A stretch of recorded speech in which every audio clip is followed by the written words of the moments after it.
Ako nga pala si Wilden. Para sa inyo to. Yeah. Sa panahon ngayon, hirap mabuhay ng mahirap.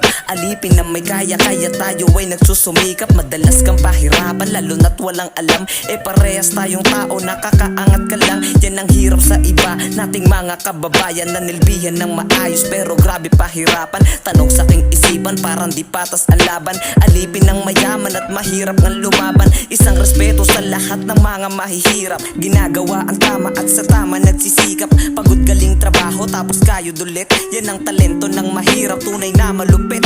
Rest in peace sa mga kababayan natin di kinaya. Sa kalsada na abutan, isang rider ng Manila. Sobrang pagod ay hindi na kinaya ng katawan. Inabutang walang malay at laylay mga kamay. O diba, ganyan ba yung sinasabi nilang buhay? Ikaw mismo ang naglibing sa sarili mong hukay. Diba pwedeng maging patas buhay ng isa't isa? Pag mayaman nagkakaso, basic lang sa kanila. Sa batas mabisa pag alam nilang may pera ka. Pero asan ng ustisya, nakakaputang ina. Kung tunay nga may batas, panindigan bawat isa. Dumepende sa may sala at tunay na salita.